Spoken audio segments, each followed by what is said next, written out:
dig yourself some fine bebop.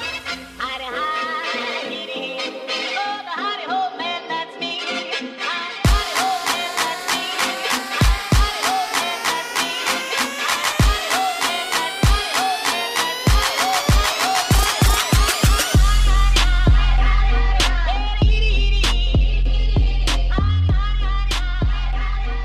me. Olá! Você que é aluno perdido que andou dormindo ou fazendo os exercícios daquela outra matéria nas aulas de física, você está perdido porque tem uma prova bem próxima e não sabe nada? Se você está nessas condições, essa aula é para você. Então senta aí, pega o que precisar e bora aprender! Acorda, menino! Eu sei que você tem prova hoje e não estudou ainda. Não, pai, me deixa. É que você estudar agora, porque se pegar recuperação aqui em casa, o pau vai comer. Tá bom. E não resmunga não, porque se resmungar eu volto aqui. Viu? Nossa, velho. Hospital de isca, sem nada sobre movimento browniano. Bem que o Reginaldo falou que tinha um vídeo no YouTube explicando tudo sobre isso.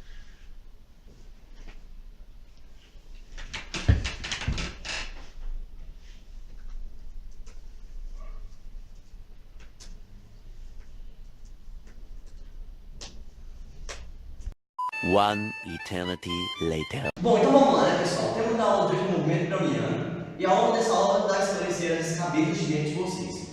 Bom, o que é o movimento browniano? Esse movimento browniano ele pode ser definido como um movimento aleatório das partículas microscópicas imersas no fluido. E esse movimento provém de choques entre as moléculas do fluido nessas partículas microscópicas e é importante pois comprova a teoria corpuscular da matéria. Mas historicamente, como que isso foi e tudo mais, como que isso aconteceu? Bom, a primeira evidência experimental encontrada acerca do hoje chamado movimento browniano vem do romano Tito Lucrécio, em seu poema sobre a natureza das coisas, de 60 a.C. Lá, ele já argumentava a existência de partículas ainda menores que este movimento, hoje chamado movimento browniano, pois seria considerado como uma prova da existência dos átomos. Quer ver só uma coisa?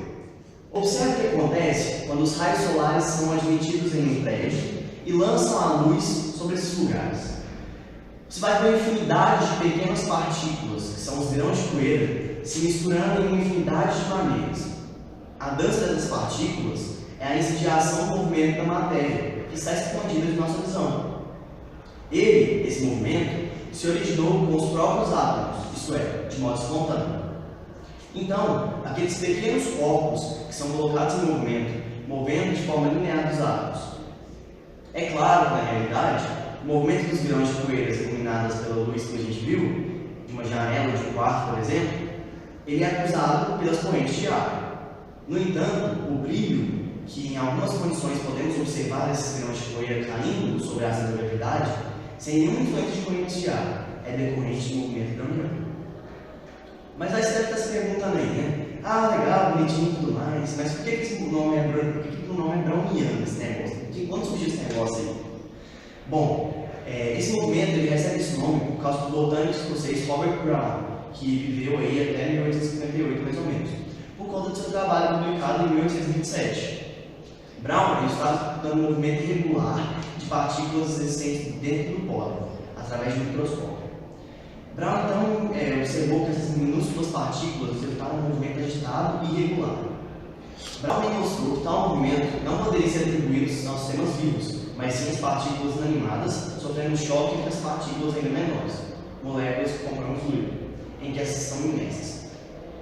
Os experimentos de Brown então deram início a uma série de outros experimentos realizados em meados do século XIX.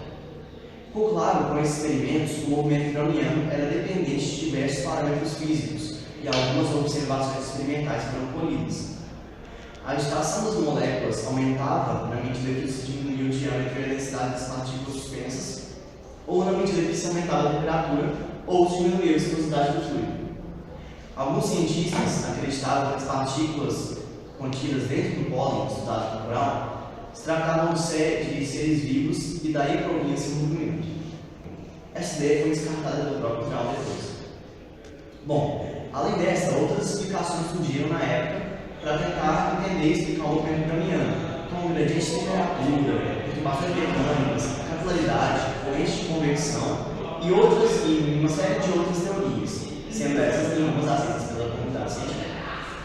Não, beleza, né? Mas você deve estar se perguntando, poxa, esse Brown é um fodão mesmo, hein, cara? Nossa! De fato, suas contribuições elas foram muito essenciais para o surgimento da teoria. Porém, embora Brown pudesse evidenciar a existência desse movimento, ele não foi capaz de escrever matematicamente.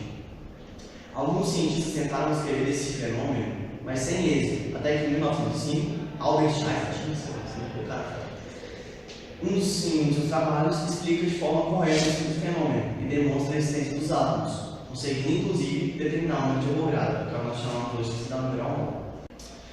Mas, então beleza, né? A gente falou de como surgiu e tal, mas como que a gente vai calcular isso tudo? Bom, Einstein analisa o fenômeno de difusão das partículas do soluto numa solução diluída, partículas de açúcar em água, com o objetivo de obter estimativas para o número de Avogadro e o diâmetro das partículas do soluto.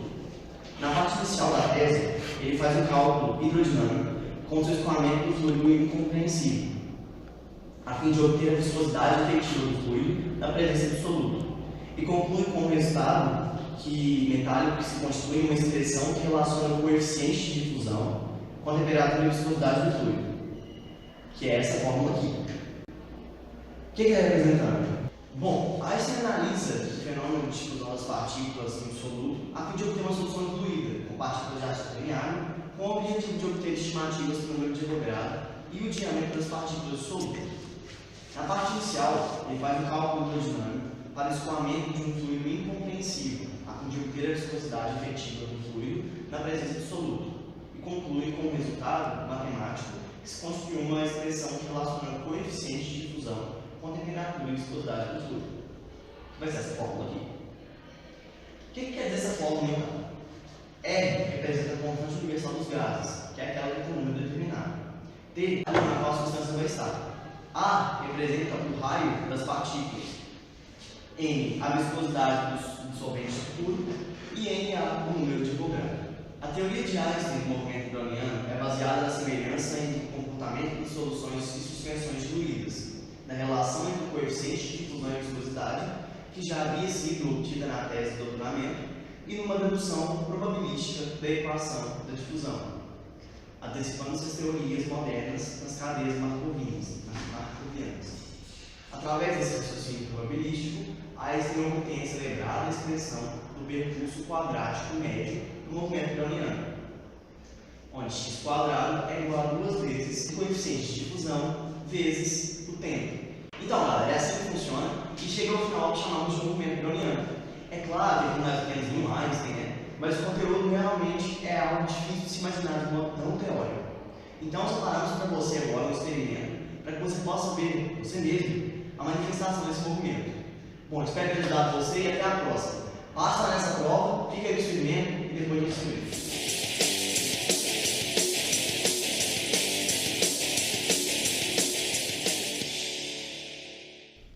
Olá pessoal, nesse experimento buscaremos demonstrar de forma prática como o movimento das partículas em fluido se modifica de acordo com a temperatura que se encontra. Observe esses frascos. Neste primeiro momento, este possui uma solução de corante à temperatura ambiente, enquanto este outro contém água também em temperatura ambiente.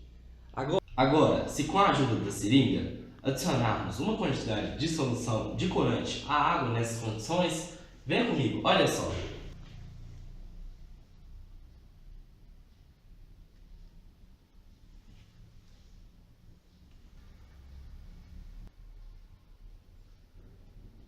Notem que o corante vai se misturando devagar com a água. Isso ocorre em função da temperatura em que se encontravam ambos os componentes do experimento.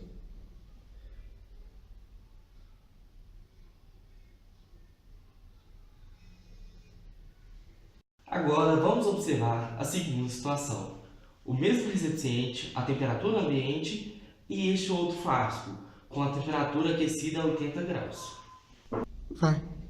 Façamos então o mesmo que no experimento anterior.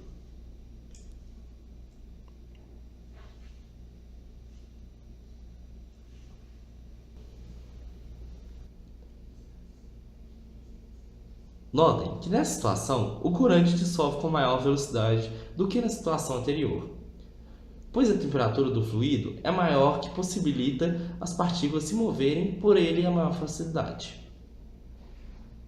Em terceiro caso, vamos observar o corante novamente na temperatura ambiente e um frasco com água gelada. Vamos repetir agora o mesmo realizado nos experimentos anteriores. Vamos pegar um pouco de corante na temperatura com água gelada. Podemos notar que o corante demora mais para se diluir nessa água gelada. Quanto mais baixa for a temperatura das partículas, mais dificuldade elas vão ter para se mover pelo fluido. Isso também vale para quando o fluido possui uma temperatura mais baixa também. Bom, com esses experimentos, podemos constatar na prática algo que o próprio Einstein constatou quando realizou seus estudos sobre o movimento browniano. Com ele, podemos notar que a temperatura é de certa forma proporcional ao coeficiente de difusão visto na aula, que por sua vez se relaciona com o tempo para se calcular a expressão do percurso quadrático médio no movimento browniano. Bom, pessoal, esperamos ter ajudado a vocês que estão aí preocupados com a matéria. Fiquem de olho no nosso canal. E por agora, isso é tudo. Até a próxima e fiquem ligados aí.